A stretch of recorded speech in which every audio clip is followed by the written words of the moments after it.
अस्सलाम वालेकुम students. Chapter number 2 mistake class 9 new book. इसका हम सॉल्यूशन तमाम का तमाम एमसीक्यूज, थर्ड क्वेश्चन आंसर और जो दूसरे क्वेश्चंस हैं उनका सॉल्यूशन आपके साथ इस वीडियो में मैं शेयर करूंगी। तो इस वीडियो में आपने ध्यान से आपने इस वीडियो को देखना है ताकि आपको तमाम क्वेश्चंस के आंसर की समझ आ सके, और कोशिश करूंगी कि साथ साथ आपको समझा दूँ। तो फर्स्ट हम आते हैं एमसीक्यूज़ की जानिब। पहला एमसीक्यूज़ है कि कौन सी चीज़ को वो चीज़ क्या कहलाती है जो जगह घेरती हो, उसका वज़न हो, वो मैटर कहलाती है। ठीक है, following are the state of a matters, इनमें से कौन सी जो हैं वो स्टेट्स हैं मैटर की सारी हैं। तो ऑल ऑफ दिस। थर्ड हमारे पास जो एमसीक्यूज़ है उसका हमारे पास आंसर आ जाएगा द नेगेटिव आई।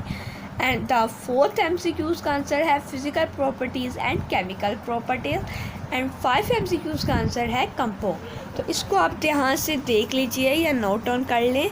नेक्स्ट हम चलेंगे शॉर्ट क्वेश्चन आंसर की जानिब। शॉर्ट्स क्वेश्चन में हमारे पास पहला शॉर्ट है, can you write the formula of a carbon dioxide gas that we exhale.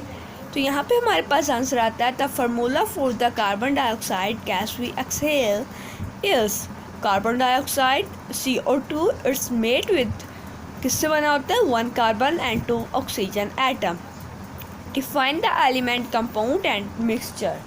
ठीक है, इसका आंसर यहाँ पे आपको मैंने एक दिया हुआ है एंड मैं आपको इसका एक और आंसर दूंगी। आपको जो भी इनमें से बेटर लगे आप इन दोनों में से कर लीजिएगा जो आपको इजी लगे।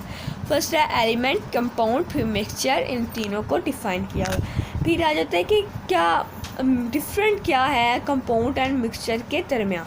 तो ये अभी मैंने यहाँ पे राइट डाउन किया हुआ है, तो इसको आप देख लीजिए, इसको स्क्रीनशॉट ले लीजिए या इसको कहीं पे राइट डाउन कर लीजिए। तो मेरे चैनल को सब्सक्राइब करना नहीं भूलना। तमाम के तमाम बुक्स, बायो, फिज़िक्स, केमिस्ट्री, इन तमाम की बुक्स के चैप्टर्स के सॉल्यूशंस मैं अपलोड करूँगी क्लास 9 के। तो चैनल को सब्सक्राइब करना नहीं भूलना ताकि ना तमाम वीडियोस आप तक पहुँचते रहें। नेक्स्ट जो लास्ट क्वेश्चन है यहाँ पे question number 4, differentiate between concentration and dilute solution. तो इसका आंसर भी मैंने यहाँ पे लिखा हुआ है, अगर आपको सबसे ऊपर नज़र आ रहा हो। Concentration solution, load of solute in the solution, dilute solution have small amount of a solute in the solution. ठीक है, सॉल्वेंट। ठीक है, यहाँ पे नेक्स्ट आता है क्वेश्चन नंबर 6। ये है हमारे पास, जैसे ये आपको क्वेश्चंस नज़र आ रहे होंगे, यहाँ पे मैं आपको दिखाती हूँ। ये हमारे पास है define the term autotrophs, explain the autotrophs of carbon.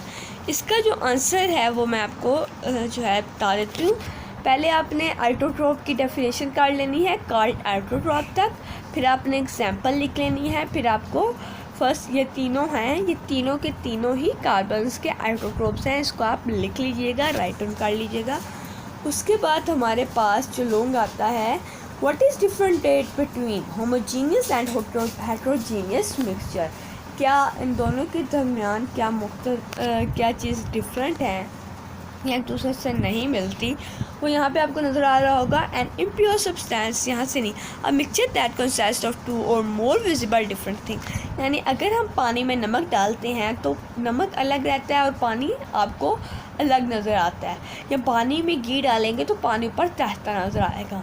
इसी तरह जब आपको दो या दो से ज़्यादा फेजेस नज़र आएँ तो उस सॉल्यूशन को हम कहते हैं कि वो हेट्रोजीनियस मिक्सचर है। यानी अगर आप चाट बनाते हैं तो उसमें आपको डिफरेंट चने का अलग, आलू अलग, ऐसे आपको चीज़ें नज़र आ रही होती हैं। ठीक है, नेक्स्ट होमोजीनियस मिक्सचर, आप पानी में चीनी को मिला लें तो नज़र नहीं आती, ऐसे ही चीज़ों को हम कहते हैं सॉल्ट इन वाटर। नमक को घोल लें वो भी नज़र नहीं आएगा, उस सॉल्यूशन को कहते हैं होमोजीनियस सॉल्यूशन। नेक्स्ट हम चलते हैं, ये वाले हैं आपके दूसरे आंसर जो मैंने आपको कहा था, एलिमेंट का और कंपाउंड का, और उसके बाद हमारे पास जो आंसर है वो हमारे पास ये सारे के सारे मिक्सचर का, कार्डा मिक्सचर। तीनों के आंसर दोबारा हैं तो ये आप देख लीजिएगा। नेक्स्ट जो हमारे पास क्वेश्चन है उसको पहले हम रीड डाउन करेंगे, differentiate between the colours and substitution. ठीक है, इसका आंसर हम यहाँ से पीछे से जाके देखते हैं। ये है हमारे पास इसका आंसर। अगर आपको बेटर लगे तो आप ये टेबल कर लीजिएगा, नहीं तो आप ऊपर वाले, लेकिन अगर आप टेबल कर लें तो डिफरेंस ही पूछा हुआ है और SLOs बेस्ड है, तो इसमें आप अगर ये कर लें तो ज़्यादा बेटर होगा। नेक्स्ट हम चलते हैं इसकी, अगर आपको PDF चाहिए होगा तो वो मैं आपको बताती हूँ एंड में। पहले मैं आपके तमाम आंसर्स दिखा दूँ। Who can you identify solvent and solute. यहाँ पे जो ये आंसर लिखा हुआ है हमारे पास क्वेश्चन नंबर 6 का, ये वही है। और अगर ये तमाम के तमाम जो क्वेश्चंस के आंसर थे ये मैंने यहाँ पे और अगर आपको बाकी जो क्वेश्चंस रह गए हैं उनका भी आंसर चाहिए होगा और इसका PDF चाहिए होगा तो आपने मेरे व्हाट्सएप यानी चैनल पे या व्हाट्सएप नंबर पे कांटेक्ट कर लीजिएगा। मैं आज डिस्क्रिप्टिव में डाल दूँगी, या जो मेरे चैनल का वो होता है डिस्क्रिप्टिव उसमें डाल दूँगी। और मेरे चैनल को सब्सक्राइब करना नहीं भूलना, लाजमी से चैनल को सब्सक्राइब करें। और अगर आप चाहते हैं कि मैं लेक्चर्स भी बनाऊँ, मैंने पहले भी 1-2 लेक्चर्स बनाए हैं, तो आप बता दीजिए। अगर कोई चीज़ आपको समझ नहीं आती उस पर हम लेक्चर्स भी बना देंगे।